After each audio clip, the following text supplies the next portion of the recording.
Autotund. See on saade sulle, kui sul pole päris ükskõik, millise autoga sa sõidad. Autotundi toetab Alexela. Alexela kõik mootorikütused on kvaliteetsed ja biolisandivabad. Tere kuulajad, Autotunni podcast on tagasi ja millest me täna räägime? Stuudios on meil 3 inimest, mina, siis teine saatejuht Martin Mets ja külaline Tiit Liivik, kes on Eesti Solaride päikeseauto projekti insener ja mentor, kellega hakkame me kohe juttu tegema. Aga saates veel ühe väga selle aasta kõige põnevama sportauto hinnad on nüüd lõpuks teada. Ja sõidueksamid muutusid lühemaks. Ja kasutatud autode hinnad eriolukorra ajal. Et nüüd on meil statistika olemas, et mis juhtus nendega? Ja kui keegi muretses, kas sel aastal Tallinnasse tuleb ka isejuhtiv buss, siis ei tasu muretseda. Ja võib-olla jõuame rääkida ka natuke sellest, et kas bussirajal võib rattaga sõita. Nii, aga meil on stuudios täna teeme niipidi, et räägime saatekülalisega ennem. Ja külas on meil Tiit Liivik. Ja taustal seda ei ole veel, ma saan aru, väga palju kuskil välja toodud. Eesti teadlased, tudengid, insenerid hakkasid ehitama päikese jõul töötavat autot, mille nimeks on Solaride või on siis see projekti nimi Solaride. Ja Tiit on seal insener ja juhendab teisi insenere. Kas ma saan aru, tudengid on ka ju kaasatud? Tere! Jah, tervist!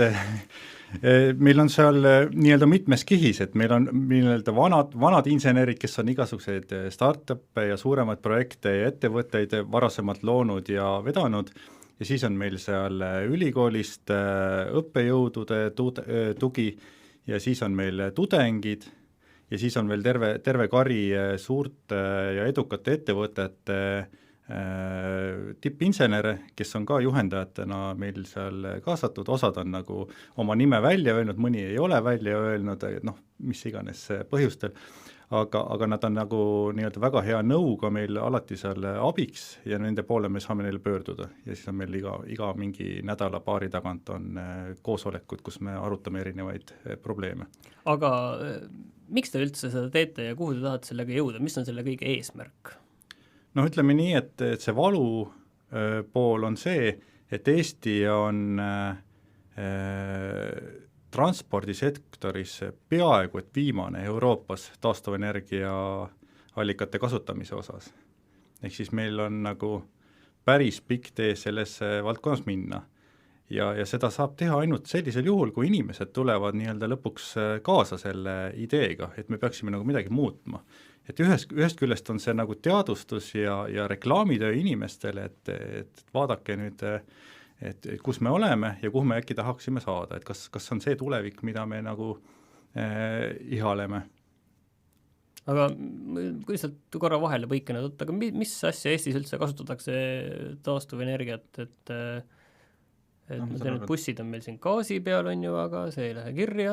Biometaan ja elekter kirja. Ja biometaan ja elekter, kui ta tuleb tuulikust või päiksest. Ja oleneb, milline see on, trollidel, trammidel ja rongidel. Just. Aga nüüd hakkame hästi laialt, kuna päikeseautodest ju tegelikult teata, aga ma ise sellise noorena autohuvilisena ja aastaid olen näinud juba 90 autoreviews olid need pildid, kuidas need päikeseautod on alati hästi kitsad, madalad ja tehtud ainult nende kas kestvussõitude või teaduskatsete jaoks. Et mul tekkis küsimus, kas reaalselt, võib-olla mitte Eestis, kas päikeseauto saaks, kas need paneelid võivad minna nii väikseks, et päikeseautoga saakski hakata päriselt sõitma, mitte et ei oleks nagu teadus sellised võidusõiduautod? Nagu uute tehnoloogiatega ikka on see, et esimene lennuk lendas ju ka ainult mõned minutid, kõikides ideaaltingimustes, võib-olla keegi aitas veel nööriga seda tasakaalu hoida, ja autodega oli umbes samamoodi, et esimene auto sõitis seal mõned 10 kilomeetrid ja siis peale seda pidi nädal aega remontima. Aga päikeseautoga on sarnane olukord, et kui 20 aastat tagasi saadi päikeseauto sõitma nagu niimoodi korraks ja kõigi ideaalsemates tingimustes ja ta oli niisugune nii-öelda tavakasutamise vaatevinklist hästi ebapraktiline niisugune kiil on, et seal sõna otseses mõttes see auto ehitati inimese ümber, seal ta kruviti sinna sisse, ta ei pääsetki sealt seest normaalselt välja, sest see oli tehtud selliseks. See on jah, nagu sa võtaksid ühe selle päikesepaneeli, paneksid nagu inimesed teibiga kinni ja talle rattad alla ja ongi kõik. Need on sellised väiksed lastemudelid, mida siis müüakse 5 või 10 euro eest poodides vist, mida saab panna tööle. Ja siis selline nagu nii-öelda taganttuulega mäest alla ja natukese päikese jõul oli täiesti võimeline liikuma. Aga nüüd on aeg edasi läinud, et päikesepaneelid on muutunud efektiivsemaks, et 5 aastat tagasi oli paneeli efektiivsus niisugune 12-13%, nüüd on juba niisugune 19 ja hakkab juba üle 20 minema ja need on need kõige odavamad laiatarbe paneelid. Aga samas jälle nii-öelda labori tingimustes on juba saavutatud seal isegi 40%, on ju. Okei, see 1 vatt maksab seal küll mingisugune $10,000 ja see on täiesti utoopia, seda ei ole võimeline keegi, isegi kõigi rikkamad inimesed oma autokatusele kleepima. Aga see ikkagi tähendab seda, et ta on nagu komponenditi on tõestatud, et see asi on toimiv ja seda on võimalik nagu teha, aga lihtsalt see valem on vaja saada klappima niimoodi, et seda oleks võimalik ka inimestel nagu igapäevaselt kasutada. Ja nüüd selle päikeseauto Challenge'i lisa nii-öelda mõte, mis nüüd viimastel aastatel juurde tuli, on see, et seda vist on 2 võistlusel juba kasutatud, et on ka tavainimeste tavasõitmiseks mõeldud autoklass olemas. Et see ei ole enam selline kiilukujuline puri, mis veab ühe inimese ühest punktist teise ja on kohutavalt ebamugav. Ja see inimene peab võimalikult kerge olema kindlasti. Ja sinna pannakse kõige väiksem inimene, kes seal tiimis leitakse, kusjuures meil on ka veel väiksed inimesed spetsial kohe olemas varuks, kuigi me teeme ikkagi istekoha sellise, et me saame ka ise insenerid seal sõita, sest aga jah, et see lisaklass on see, et seal autos on 2-4 kohta, me sihime praegu 4 kohta, sest see annab meile rohkem punkte ja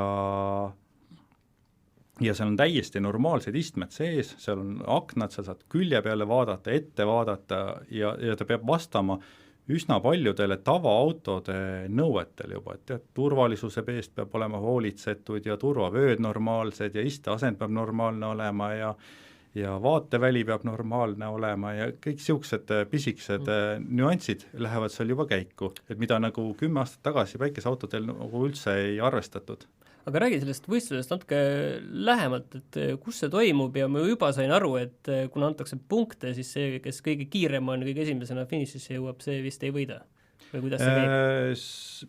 Pigem on seal ikkagi nii-öelda tasakaal tehtud selliselt, et see, kes jõuab kõige kiiremini finišisse, tema saab ikkagi paraja portsu nii-öelda selliseid nii-öelda võidupunkte, on ju. Aga kui nagu tekib selline olukord, et sul nii-öelda 2. ja 3. jõuavad finišisse täpselt samal ajal, siis näiteks, kui teisel on näiteks 3 kohta ja see teine, kellega ta konkureerib, on näiteks 4 kohta, siis see 4-kohaline nagu võidab, sellepärast et tema on nagu sama energia kogusega on vedanud ära 4 inimest, mitte 3. Aga kus see toimub ja pikk see on näiteks? See toimub Austraalias.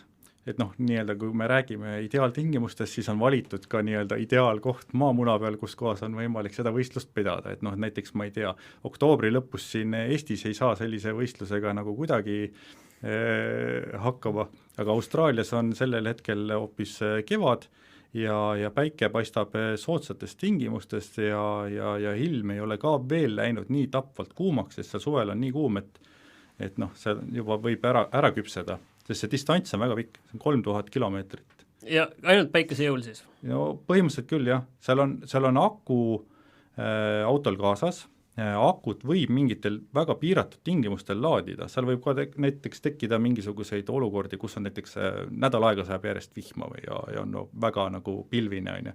Et siis on nagu see võistlus nagu päris nahka ka minna, aga see kõik arvestatakse sisse ja põhimõtteliselt kõikidel on see konkurentsi tingimus on sama, et kui nagu keegi kasutab mingit energiat, siis see läheb jälle nii-öelda tema punktidest läheb see maha, on ju. Aga see 3000 kilomeetrit, ma saan aru, et seda siis ikkagi päris jutti järjest läbi ei sõideta? No see sõidetakse niimoodi, et seda sõidetakse niisuguste 500 kilomeetriste lõikudega. Kas, kui see toimub Austraalias kõrvetavam päikesel, kas te panete autosse ka konditsioneeri? Me ei saa konditsioneeri panna. ja see on väga, väga suur probleem, sellepärast et meie siin eestlased, kui on juba üle 26 kraadi kuuma, siis me kipume juba ära sulama, et meie see kohastuvus selle kuuma suhtes on nagu väga nõrk, et käime küll saunas, aga see on hoopis niisugune lühiajalisem asi, et olles on nädalate viisi kuumas, on hoopis teine asi. Aga on veel mõni selline meie jaoks nagu selline tavapärane asi, mida te peate enda autost minema viskama, sest lihtsalt ei saa või ei ole mõistlik? No konditsioneeriga ongi selline olukord, et tavaline autokonditsioneer võtab sama palju energiat, kui meil terve auto peaks sõitmise peale kulutama. Okei, ma vaatan siit teie lehelt, kes tahab ka uurida natukene, see on hästi põgusalt hetkel, solaride.ee ehk Solaride on kirjas, et keskmine kiirus peaks seal olema umbes 90 kilomeetrit tunnis. Jaa. Kas see tähendab seda, et esiteks, kas see võistlustrass kuidagi pannakse teie jaoks kinni nendeks hetkedeks, kui te tulete? Ja mis on selle auto tippkiirus siis ideaalis? Optimaalne ei olegi väga palju seda tippkiirus kõrgemaks ajada, kui see nii-öelda see võistluse kiirus. Et see jääb mingi selline 100 kanti umbes. Sest mis on seal probleem? Probleem on see, et auto tuuletakistus on ruutsõltuvuses kiirusest.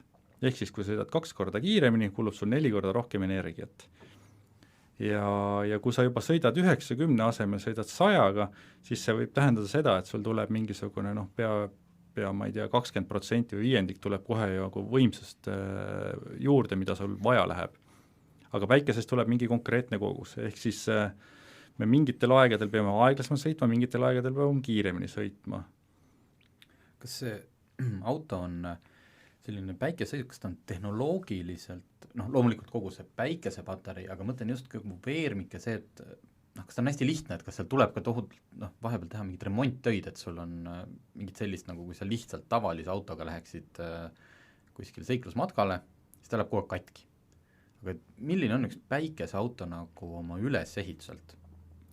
No päikeseautol on selle kuumusega seonduvaid probleeme on palju, et kui meil päiksepaneel on näiteks liiga kuum, siis iga tõustud 1 kraadi temperatuuriga langeb 0,4% efektiivsust, ehk siis 10 kraadiga me kaotame juba 4% efektiivsust, on ju. Ja kui meil see paneel nagu mingil põhjusel läheb veel kuumemaks, siis me aina kaotame. Ja samamoodi on ka, nii palju ei kaota küll efektiivsust, aga et me ei saa ei akusid üle kuumendada, me ei saa ei kontrollerid üle kuumendada, me ei saa mootoreid üle kuumendada, et me peame väga palju nagu monitoorima ja jälgima erinevate komponentide temperatuuri, et see temperatuur on meil seal üks suurimaid vaenlasi. Ja lisaks on siis inimeste ruum samamoodi, et kui me liiga palju seda ventileerime, siis me raiskame selleks energiat, kui me liiga vähe ventileerime, siis me sureme sinna autosse ära. No see kõik kõlab niiviisi, et seda on väga raske testida enne seda, kui te sinna reaalselt kohale jõuate. Jaa, see on kindlasti üks suur probleem meil siin eestlastel just. Et suur hulk probleeme võib tegelikult siis ilmneda või me saame kuidas te testite komponenditi testida, Eestis on olemas näiteks puidu kuivatamise siuksed laod, kuhu pannakse märkpuid sisse ja seda on võimalik kuumutada üle 100 kraadini, isegi uuemad on lausa 150 kraadini seal, kus see termopuitu tehakse. Nii kuuma keskkonda väga suur saun. Väga suur saun, jah, see sinna mahub ikka... Mina just ostsin termolauda, mulle lubati, et see on 200 kraadi juures tehtud. Ma ei tea, võib-olla on kuskil välismaal tehtud või? Võib-olla on isegi juba see ka... Ei, mulle lubasin, et kirjas oli, et 200 just, ma mõtlesin, aga okei.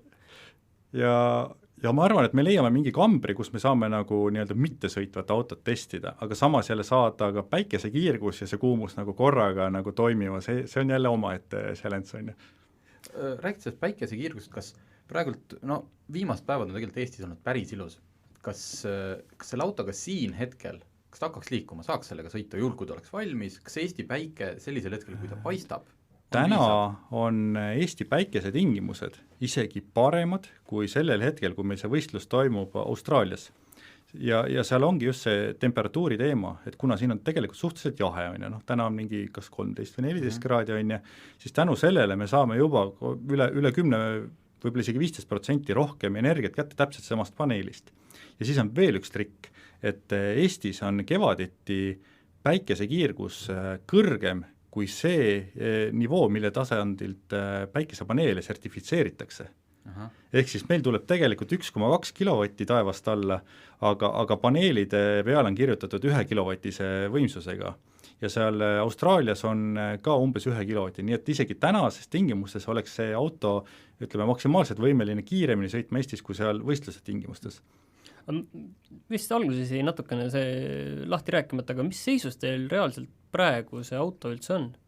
No praegu on auto digitaalsel kujul ja sealt on veel terve hunnik komponente puudu, et seal on nagu niisugune mõtteline kuju on olemas, inimese nukud on sinna sisse joonistatud, aga hetkel on veel kõik see niisugune peenmehaanika, elektroonika, kõikide niisuguse mikroasjade, mida kõik on vaja sinna ära projekteerida, see on veel puudu, et see nagu tööd on veel maailm teha. Aga millal see võistlus toimub, et kaua teil üldse aega on seda teha? Kui me alustasime seda projekti, või ütleme, et esimese suurte koosolekute hetkel oli 600 päeva aega meil, nüüd on juba, ma arvan, et pea 100 päeva on juba ära kulunud, nii et nüüd umbes 500 päeva on aega, et on see reaalne? Ma arvan küll, et see on reaalne. Et arendustöö ja kõige selle mõttes, kui nagu kuskilt, kas te rahastus on olemas? Rahastusega on natukene kitsas esialgu, et ütleme, et osa rahast sõid need koroonaviirused ära, aga nüüd uuesti inimesed on jälle lume alt välja sulanud ja hakkavad jälle uuesti tegutsema igasuguste asjadega ja samal ajal ka meie investorid on uuesti hakanud huvi üles näitama, et nad on nõus meid aitama. Nii et kui nemad tulevad paati tagasi, siis selles mõttes olete graafikus? Jaa. Okei. Palju seal võistkondi osaleb seal võistlusel? See sõltub aastat ja ka neid ikka päris mitukümmend on, et seal on ikka, kui tehakse aasta foto, siis see on ikka väga suur platsitäis autosid. Aga seal on suur enamus on nüüd nii-öelda ikkagi selles vanas nii-öelda selles kiilukujulises klassis, kus sõidetakse isegi üle 130 kilomeetri tunnis, aga see ei ole nagu väga praktiline, sest reaalselt ikkagi keskmised liikluskiirused on aeglasemad ja inimesi võiks olla rohkem kui üks autos, on ju. Ja siis need uue selle nii-öelda cruiser klassis on, ma arvan, et kuskil niisugune 6-8 tükki on võistlejaid. Aga mida sellest kõigest võiks nagu ühel hetkel praktilisse elusse jõuda, et ma olen päikesepaneelele mõningate autode katusel näinud küll lisaks, aga mis tegelikult nagu selline praktiline väärtus ühel heal päeval võiks olla, sest ma saan aru, just selliste võistluste eesmärk ongi välja mõelda uusi lahendusi, testida neid, katsetada ja loota, et mõni jõuab ka reaalsusesse.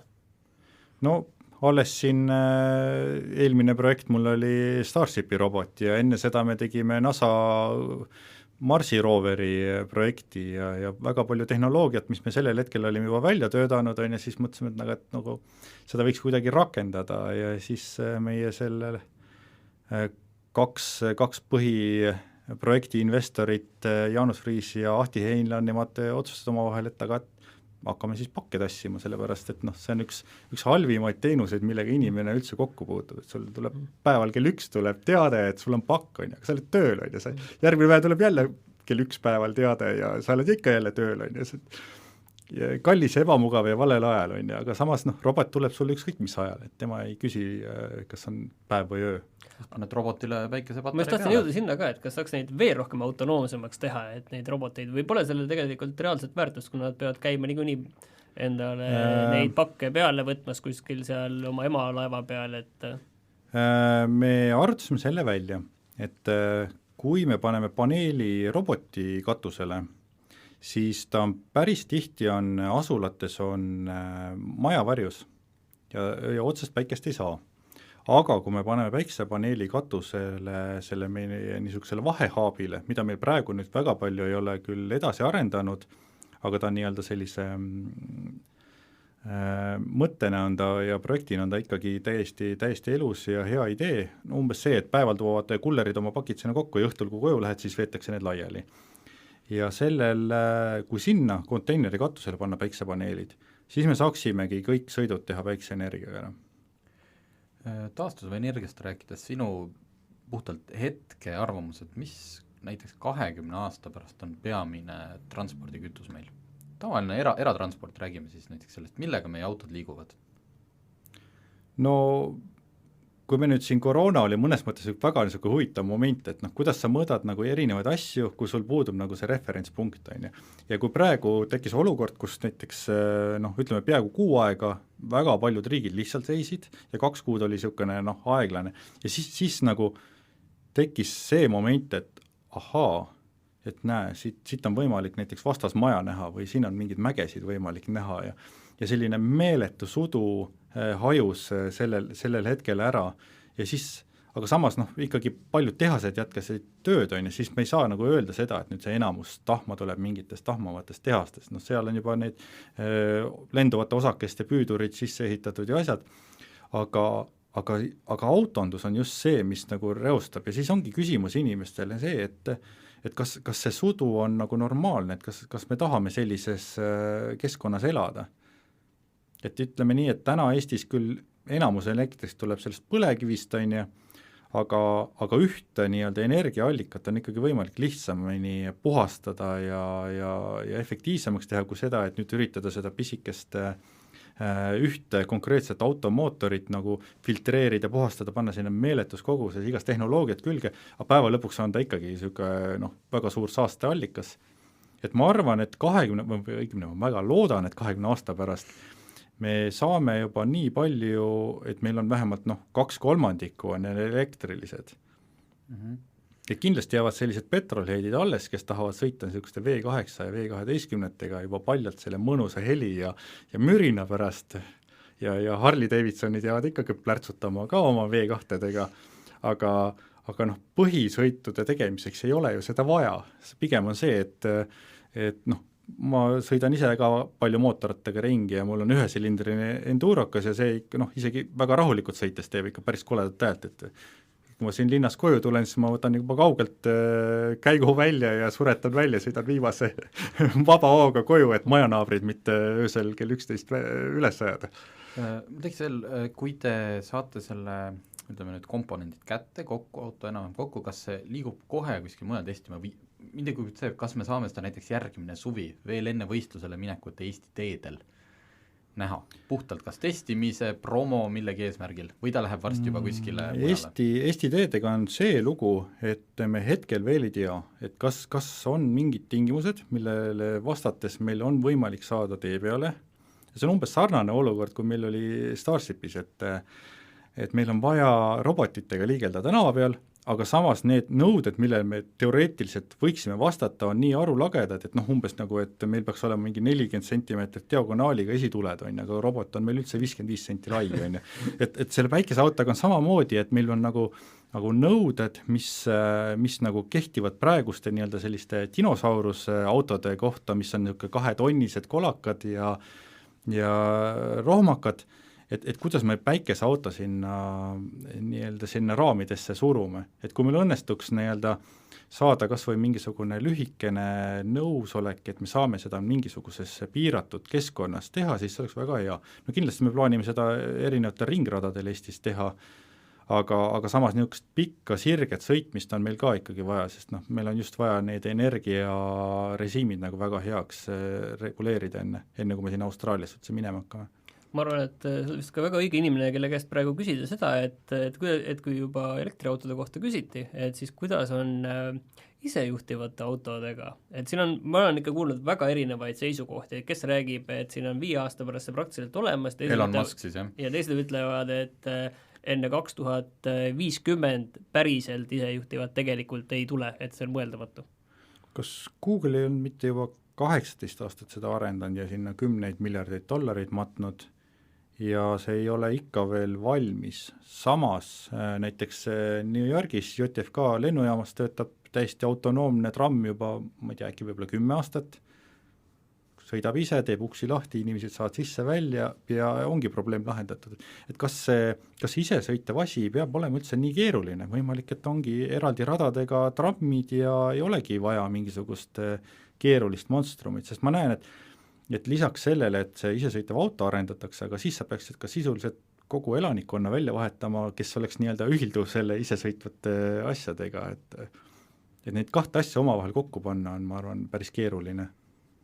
Et pigem näiteks isejuhtivatel autodel oleks oma rada ja et teataval määral nad oleksid kuskil mingil määral kontrollitud tingimused, sest ma saan aru, et kõige keerulisem asi ongi see, et kui selline tavapärane tee lõpeb ära ja siis kuidas sealt nagu edasi no sarnane probleem oli ju 100 aastat tagasi, kui olid hobused ja autod, on ju, need ei saanud ka omavahel väga hästi need nagu sõbraks ja noh, hobustega kahjuks läks nii, et neid hobuseid enam väga palju liikluses ei ole, nii et nendest on saanud need V8, V12, mis meil 20 aasta pärast on, et pidupäeval tuuakse välja ja käiakse paraadil. Ja see on just niisugune edev liikumisvahend. Nii, on sul veel lõppu midagi öelda, et otsite, ma saan aru, et investorid on vaja, aga teil on ka, ma ei tea, no meil on ajujõudu vaja. Ajujõudu on meil päris palju. Või kui keegi on huvitatud, mida ta tegema peaks? Kindlasti me räägime läbi, kes on huvitatud, me oleme saatnud ka reklaame erinevatesse ülikoolidesse laiali ja praeguseks hetkeks ongi meil tudengid on tulnud juba, ma arvan, et vist kõigist ülikoolidest Eestis. Jah, ma arvan, et kuskilt ei jää puudu kedagi. Isegi on see juba 4-5 tükki on igast. Et meil on vaja insenere, kes projekteerivad erinevaid alamsõlmi. Meil on üks probleem, mida me ei ole veel üldse lahendama hakanud, et näiteks on vaja vedrustus teha.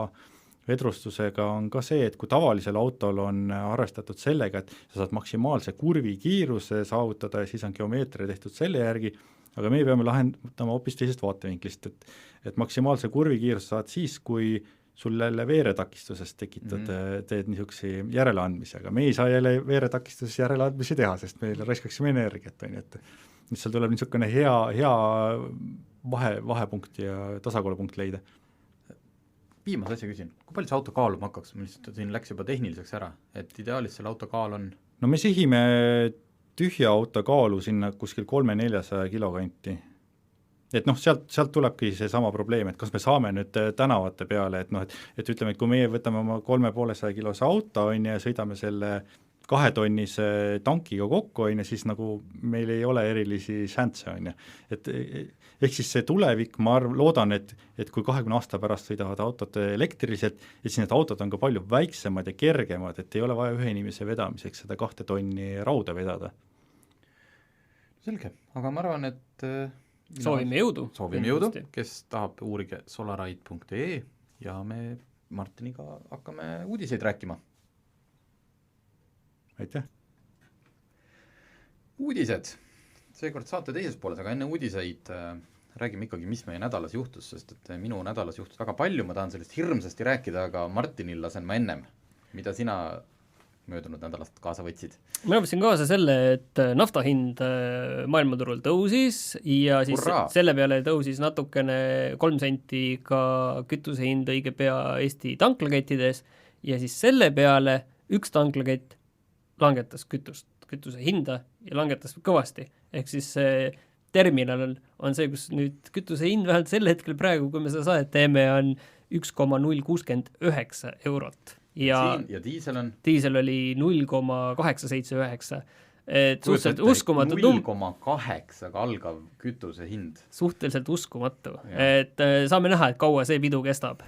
Tegemist oli Lõuna-Eestis, peamiselt Lõuna-Eestis tegutseva tanklaketiga terminal, millel on Põhja-Eestis on, ma tean, Jüris ja Kiiul ja ka siis Paides, Kesk-Eesti on terminali kaetud. Selle peale muidugi kohe saadeti teade meile ka Circle K-st, kes ütles, et lõunapiirkonnas läksid nemad hinnalangusega kaasa ja väidetavalt ka teised. Aga kuna me ei ole seal, me ei saa kontrollida, aga tore, et konkurents jätkuvalt toimib. Ja nüüd hakkab meil tulema selline kahehinnaline, tegelikult see vist on tükk aega juba niiviisi, et Võrus on hoopis teine hind ja meie siin Põhja-Eesti Tallinna inimestena ei tea seda ja kui meie siin teeme siin autogeenises mingi suure uudise, et kütuse hind kukkus 3 senti, siis Lõuna-Eestist meil inimesed kirjutavad, et kuulge, siin on igas tanklas selline hind või veel madalam. Peame väga vabandama, aga meil on natuke Tallinna keskne saade, sest aknast vaadates me näeme Tallinna asju. Nii. Aga me proovime sõita kindlasti nüüd suve poole ka Lõuna-Eestisse ja ma saan aru, et sina sõidad sinna täiesti uue sõiduvahendiga. Ma sõitsin sinna eile. Ühesõnaga, saad aru mõnikord tähed niimoodi, see on ingliskeelne väljend stars align right, et tähtede seis on õige eesti keeles. Algas asi sellest, et nädalavahetusel mulle anti vihjamisi mõista, et see Toyota Camry, millest te kõik olete siin aastaid kuulnud, tegelikult kui ma päris aus olen, see ei kuulu mulle ja seda võib-olla tahetakse tagasi, et nüüd tuleks seda olukorda kuidagi hakata lahendama.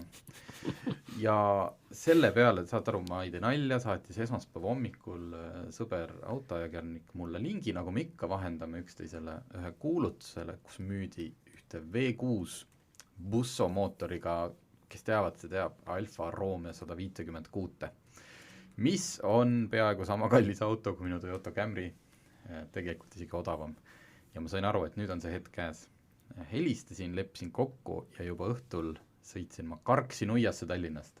Eeldades, et kõik kuulutuses öeldu vastab tõele ja läksin ja vastaski päris ausalt. See auto maksis 950 €, see auto oligi täpselt selline, nagu kuulutuses lubatud.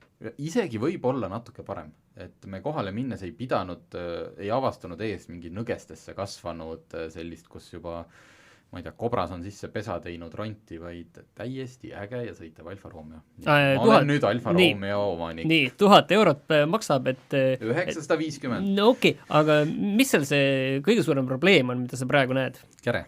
Ta on hetkel, on talle määratud korduv ülevaatus, ta ei läinud eelmine kord ülevaat või siis maikuus läbi, tal on karbid on läbi, sinna on pandud ka sellist väga autodes sageli kasutatavat lahendust nagu ehitusvaht on küljekarpides, aga me proovisime seda igast nurgast tungrauaga tõsta, see tähendab seda, et tungraud ei vajunud läbi, mis tähendab seda, et loodetavasti seal roostes karpide taga tegelikult kandev konstruktsioonid on veel terved ja juba olen uurinud siin karp ise, see on selline metallist asi, mis sinna alla serva käib, maksab 25 €, pluss siis muidugi vahetus ja see puhastamine, aga näis, ma lähen ta viin nüüd üks päev spetsialistide juurde, tõstavad üles, koputavad, vaatavad, et mis sest autost saab, et siin on 2 varianti, et kas see on selline lõpuni sõitmise auto, ehk et ma sinna panen minimaalselt raha sisse, et ta peaks mul oleks turvaline, peaks vastu, või siis hakkab siit arenema väike projekti auto, sest see mootor, taru see, kogu ülejäänud auto oli üllatavalt tihke, selles mõttes sisu on korras, kõik elektraknad toimivad, vedrustus ei kolksu, rool on terav, see on nagu täpselt nii sportlik, nagu see Alfa olema peab. Ja et ma ei, ootan üllatusega, et mis varjatud vigasid seal võib aga olla. on see manuaal või automaat? Manuaal. Nii et korralik 140 kilovatti ja ma olen hetkel veel päris vaimustuses, see väga head häält ja ma arvan, et ma hakkan sellest ka, ma ei ütle, et blogi pidama, aga ma arvan, et hakkate sellest autost kuulama ja puhtalt ikka, see on tarbija nõu, et kas 950 € eest saab ägeda Itaalia sportauto või saab hulka pisaraid ja tee ääres puksiiri oodata. No hoiame pöialt, et tuleb ka mõni helge moment. Just. Nii, aga täna hommikul avalikustati lõpuks Eestis sellise auto nagu Toyota GR Yaris hinnakiri. Oleme sellest siin rääkinud, see on nüüd tõeliselt äge, kiire, sportlik luukpära, mis on tulemas väike Yarise peal, selline ikkagi päriselt välja arendatud, peaaegu Yarist on seal vähe, et selline korralik 3-silindriline, aga väga võimas 4-veoline manuaalkast, iga autofänni unistus ja selle hind hakkab 31 600 € ja sinna, selle eest saad juba selle auto kätte, aga kui sa oled ikkagi väga hardcore, siis 4300 läheb juurde, on nagu selline rajapakett. Ühesõnaga, et veel kõige-kõigemaks saada, siis 35 000 €. Kas see nüüd nagu proovib olla nagu see Yaris, mida nendele WRC-fännidele müüa või on seal veel mingi? Kõigile. Selles mõttes et see tuli üllatav, pigem see hind tuli odavama poolne, kui me arvasime, sest ta on ikkagi sellise spets-auto väljatöötamine ei ole odav, see ei ole lihtsalt, et võetakse liini pealt üks Toyota Yaris ja pannakse tal natuke võimsam mootor sisse. Seal on väga palju arendustööd, kindlasti selle tootmine ei ole odav ja me siin, kui kõik seda hinda arvasid ja pakkusid, siis pigem nagu 40 kanti. Nii et mõnes mõttes oli see meeldiv üllatus, millal neid hakkab Eestis nägema, millal esimesed jõuaks või kui ma praegult läheks ja maksaks, seda esindus veel ei julgenud öelda, nad ei tahtnud ühtegi kuupäeva välja öelda, arvestades seda, et nagu on üle maailma joostakse neid tehaseid käima, aga nagu siin mulle üks automüüja rääkis, et see, et näiteks ühes riigis pannakse autotehas käima, tähendab seda, et sinna riigid näiteks selle autoventilaatori laagrid tulevad kuskilt Slovakkiast ja tarneahelad on hästi tarneahel on nii pikk, et see tehas võib ju tööle minna. Aga kui kuskil 3 sammu enne on mingi jama, siis Just. on jama ka seal tehases kokku võttes. Just, aga loodame, et need varsti tulevad ja siis kindlasti saame sõita. Aga natuke vähem saab sõita sõidueksamitel. Ja väga üllatav asi, et selles mõttes, et eriolukorra ajal siin vahepeal neid Maanteeametis ei saanud teha siis eksamisõite ja nüüd, kuna nii palju inimesi on kogunenud sinna järjekorda, ja tegelikult oli järjekord ka varem ju väga no see on muidugi jah, ikka kuude kaupa paljudes kohtades, aga nüüd, et seda järjekorda lühendada, siis toodi selle sõidueksami pikkus 45 minuti pealt 35 minuti peale, et ma ei tea, et ma tean mis see siis läbilaskevõimes annab, et päevas saad 1 või 2 eksamit rohkem teha või? No ei, kuule, paljud või on suurem võimalus, et läbi saavad? Palju siin näiteks seal on vähem aega vigu teha. Sest kuigi mul on neid autoeksami lugusid tehes, on need autoeksami vastuvõtjad on ikkagi rääkinud, et see, kas juht oskab sõita või see ühesõnaga lubatud taotleja, see selgub ikka 10-15 minutiga. Ja see, et kui sa teed seal 38. minutil rämeda prohmaka, et see on ikka väga harv juhus. Et tõenäoliselt see läbilaskevõime nüüd või läbisaajate arv ei tõuse, aga ma ei tea, kui siin Tallinnas on 10 eksami vastuvõtjat, eks iga sõiduga tekib juba 100 minutit. Tegelikult, mis ma siin ikka loosin? Tegelikult Maanteeamet isegi ütles, et nad alguses küsisid, et kas saaks 25 minutit, aga see ei läinud komisjonidest ja spetsialistid et see on ikkagi liiga vähe. Aga selle 35 minuti sisse ei käi muidugi see harjutus, nüüd see uus, mis vanasti, mida nimetas neid külgboksid ja asjad, nüüd tuleb teha seda kuskil avalikus parklas ja sellised teatud harjutused. Ja selleks oli päris palju aega nende harjutuste jaoks nagu ka antud vist, jah. 10 minutit ikkagi. Jaa, 10 minutit kõigi 3 harjutuse peale oli vist. Just. Et enam ei ole see, et ühe korra eksid, siis on juba kriips kirjas. Et 35 minutile lisandub see 10. Aga loodame, et see aitab neid sõidueksamid järjekordi lühendada. Nii, aga kas nüüd lühenesid ka kasutatud autode hinnad Eestis? Jaa, Auto24 andis välja natukene statistikat selle kohta, et mis siis juhtus kuulutuste ja seal olevate hindadega pärast seda. Eks nad võtsid ilmselt selle ametliku eriolukorra algusest, aga väike sihukene oht ju turu kukkumisel oli juba enne seda, inimesed tundsid, et midagi on valesti. Aga võrreldes 2019 aasta maiga võrreldes suurenes huvi alla 8000 euro maksvate autode vastu 13%, suurenes 8% ja kallimate vastu kahanes 11%. Nii et ikkagi inimesed selgelt hakkasid vaatama, kuidas saaks oma kulusid optimeerida ilmselt. Mul on teine küsimus, et kas 8000 on nagu see post, mis lüüakse nüüd sinna, et ühele poole jäävad need odavad kasutatud autod ja 8000-st üleval pool on kallid kasutatud autod või? Et miks see on selline number võetud, mis sa arvad? Või ongi nii või? Raske öelda, äkki sealt tuleb ikkagi see, et sinna kanti hakkavad jääma need autod, mis, ütleme soodsama hinnaklassi autod, mis on 5 aastat juba vanad, mille garantii on läbi ja mis tulevad liisingust tagasi. Ja võtamegi selle sama, Octavia hind on ju see, et kui ta on 5 aastat sõitnud, 20 pluss on maksnud ja siis ta maksab 8 kuskil olenevalt läbi sõidust aastast ja nii edasi, aga umbes niiviisi laias laastus on see 5 aastat vana tavaline, normaalne auto. Just, täpselt, võib-olla mõnele natuke rohkem garantiid ostetud, siis ta on 6 aastat vana ja siis nad hakkavad tagasi tulema ja kuna turg täitub nendega, siis 8 on täiesti loogiline järeldus.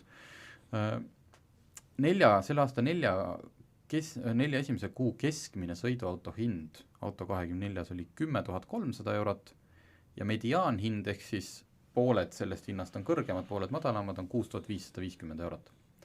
Ja loomulikult kõige enam, see ei ole juba aastaid uudis ja ma arvan, et see ei muutu ka veel aastaid, kõige enam pandi müüki Volkswagen Passateid, aga otsingusse trükiti kõige rohkem BMW 5. seeriat. Enamik Eestis olevaid Passateid ilmselt, mis ei ole need 5 aastat vanad, on ilmselt müügis sealt ka teisest otsast kogu aeg. Just. Hästi kiiresti oli taastunud, et juba siin nii kui, suurem langus oli ära ja praegult on huvi peaaegu 20% suurem kui siin mai lõpus. Üks asi on muidugi huvi, teine asi on muidugi reaalsed ostud, selles mõttes, et mina käisin ka vahepeal, lappasin siin Audi RS6-tesid, et selles mõttes, et mul võib huvi olla, aga sellel ei pruugi reaalsusega midagi seost olla. Ja teised inimesed on need, kes on töötud ja neil pole lihtsalt mitte midagi teha. See tuli statistikasse läks, et huvi rohkem kui 50 000 eurot maksvate autode vastu tõusis. Martin Metsats RS6 omale. Nii, aga kes on nüüd kuidagi oma autost lahti saanud ja üldse tahab olla suvel tervislik või loodussäästlik, siis peab, kui sa elad ülemistes või töötad, tegelikult ikkagi töötad, siis ka see suvi on Tallinnas vähemalt üks isejuhtiv buss. Et rohkem tõesti ei olegi, et see Kadrioru... Ma ei ole seda Kadrioru asja küsinud, teadet ei ole neilt tulnud, et... Oot, aga seal Loomaaias pidi ka ju olema mingi buss. See ilmselt ka see Loomaaia asi... Ma praegult pakun puusalt, aga ma arvan, et ta lihtsalt seisis sellepärast, et neil oli plaanis ju alates kohe sealt märts-aprill testima vist hakata, aga siis pandi Loomaaia põhimõtteliselt kinni. Ma ei tea, ma ühesõnaga mul jäi see järgi küsimata, aga võib-olla teine tuleb sinna ja võib-olla tuleb ka Kadrioru parki, aga Ülemiste ärilinnakus hakkas siis sõitma. See on Auvetec ja Ülemiste koostöös, seal oli partnerid veel. See buss hakkab sõitma Ülemiste kaubanduskeskuse, hotelli, lennujaama ja ärilinnaku sellist ringi. Ja eesmärk on tegelikult katsetadagi sellist, loomulikult liikluses hakkama saab, ja kuidas isejuhtivaid sõidukeid omavahel liita ühteks süsteemiks, vähemalt 3 sõidukiga. Nii et tõenäoliselt neil on plaan sinna katsetuseks neid veel tekitada, et kuidas nad suudavad järgida üksteise, et nende vahed oleks ühtlased ja kui palju ühes inimesi on, äkki oskad mis vahe, see on see, et sa lähed minema, vaatad palju reisijaid, optimeerid seda kõike, et see niisama, et hoiad teisega vahet, et see niisama selline füüsiline väike asi, aga lihtsalt, et sa targalt ja nutikalt ma kardan, et ma nagu liialdan siin oma mõttes ja ideaalis, kuidas see asi võiks käia, aga tegelikult ma eksisin, see 15. juunist alles hakkab, et hetkel veel ei ole mõtet tormata sinna, aga üks oluline asi, mida veel katsetatakse, on manuaalne kaugjuhtimine kontrollkeskusest. Ehk siis see, et seaduse järgi nendel sellistel isejuhtivatel autotel peab olema, ma arvan, veel väga pikka aega ikkagi inimene neid järele vaatama. No nagu need Starshipi robotid, millest me enne rääksime, et nagu samamoodi nendel on keegi Xboxi puldiga kuskil taga istub, et vajadusel sekkuda. Ei ole mõistlik panna selles väiksesse bussi ühte inimest istuma, vaid ühte kontrollkeskusesse mitut bussi juhtima üks inimene. Et katsetatakse keda, mingis proovige. Nii, mis meil veel lubasime ennem välja? Me lubasime rääkida jalgratturitest, mida nad korda saadavad ühissõidukite rajal. Jaa, et tänu kogu sellele lockdownile ja viirusele on siin olnud vaikus ka Tallinna jalgratturid versus kogu ülejäänud liiklusskenel. Nüüd on see taas aktiveerinud. Tallinna linn tahab Estonia puiesteel lubada jalgratturid ühissõidukite rajale, kuigi seda eelmine aasta veel öeldi, et see ei ole hea mõte, et ühissõiduki rajad on intensiivses kasutuses ja bussirajal sõitev jalgrattur jääks bussijuhi nägemisalast välja, ei ole lähiaastatel plaanis rattureid ühelegi bussirajale lubada, mis on ka iseenesest loogiline. Ja ma tean, et ma ei taha kõikidele bussijuhtidele liiga teha, enamik on neist väga tublid, aga bussijuhtid seas on ka, oleme näinud liiklusvideodest, on ka ütleme närvilisemaid, nagu kõikide juhtide seas. Ja kui sa siis sinna paned ühe jalgratturi, kes nüüd teab, et tal on ka õigus seal olla, aga ta segab seda bussijuhti kas siis oma tempo või oma eksistentsiga, siis see ei ole väga võrdne nagu positsioon. Jaa, seal on ka elektriautod ja taksojuhid ja et seal selles mõttes, et see ühistranspordirada sa üsna rahvastatud kohaks. Ossa jumal, selle peale ma ei tulnudki. Ma arvan, et aga on ju need äpitaksod ja Taxifyd, kas nemad võivad ka seal sõita või ma ei ole siin aru saanud? See vist oleneb sellest, kui sul on plafoon ja see taksosõiduluba. Aga kui sa oled niisama nii-öelda sõidujaga ja vahendaja, siis sa vist ei või, jah? Isikliku autoga, kus ei ole midagi peal. Ei, seda ei või. Kui see ei ole elektriauto. Just. Millega siis seda põhjendatakse, et see on selline lõik, kus on sõidukiires suhteliselt väike. Bussid teevad seal peatusi, liikumiskiirus on suuresti sama, mis jalgratturitel. Ja siis proovitakse nad sinna kõik ära mahutada ja väidetavalt on see ka liiklusseaduses niimoodi lubatud. Seal on suured sinised märgid maha joonistatud ja loodame, võib-olla on see omamoodi eksperiment, et kuidas toimib, et Talvar Rüütelmaa ütleb, et samasugust varianti mujale hetkel ei kavandata. aga mõeldakse Pärnu maanteel Jaani kiriku ja Draamateatri juures olevatele kitsastele kohtadele midagi välja mõelda. Ma ei tea veel mida. Mingi teegate märgiseid erilisi. Et ma ei tea, kui palju Eestis karantiin siin suurendas rattamüüki, rattatarbimist. No statistikat mul ka nagu ei ole, aga ilmselt alguses see ilm ei olnud nagu kõige parem, aga nagu mulje on jäänud jah, et nagu populaarsus on kasvanud, aga see on selline kõhutunne. Nii palju, kui kui see rattauudis tuli, see on selline värske asi, siis Twitteris ma tean inimesi, kes on siin Tallinna selle rattakultuuri ja liikuvuse eest kõnelejad ja aastaid uurinud ja arvanud midagi, siis seal ei olnud esimesed hinnangud väga ei pooldanud seda. Ma ise sain algusest uudisest valesti aru, ma sain aru, et see toimub üle linna nüüd, et kõikidel radadel. Kui ma hakkasin täna lähemalt süvenema, siis see on üks väike lõik või teatud piirkond, et äkki seal midagi väga õnnetust ei saa juhtuda. Aga tead, mis ma olen tähele pannud, ma olen nüüd 2 päeva aktiivselt Tallinnas tööl olnud terved päevad ja liikunud ringi ja mida ma ei ole nagu näinud, väga palju on neid elektritõuksidega sõitjaid. Et ma olen näinud neid igal pool, kus nad seisavad, aga sõitjaid nagu üsna vähe.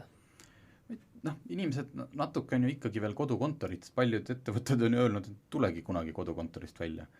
Ilm on küll päikseline, aga samas selline külm tuul, turiste ei ole ju. Turiste ei ole linnas, millal see Soome liiklus avati? 1. juunil vist võisid Soome turistid olla. Samas jalutades siin kesklinna vahel kuuleb teisi keeli kui eesti keelt küll ja küll. Jah, kruiisilaev või tule, ma ei tea, lennukid juba lendavad. Mina igats üks päev võtsin. Nad on seal Foorum kino ees on mõnusasti kõigi 3 firma omad Tallinnas on ja nüüd me pole rääkinud. 3 tõuksi firmat, Tuul, mis on uus. Siis Birdi franchise Prime. Ja siis on Bolt. Nüüd on ma Prime'i äppi veel ei tõmmanud, mul on Tuule ja Bolti oma. Tuulel on selline hea lai astmelaud, mille peal seista, mis tähendab, et äkki ta on ka aku suuremal, see on Eestis Co-Moduli firma omad. Ja tundub, et millegipärast CityV otsustas, et nemad välja ei too.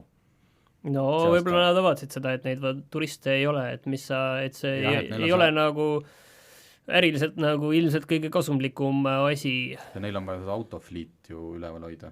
Neid on väga, kusjuures CityV autosid on ka väga palju juurde tulnud eri mõõdus.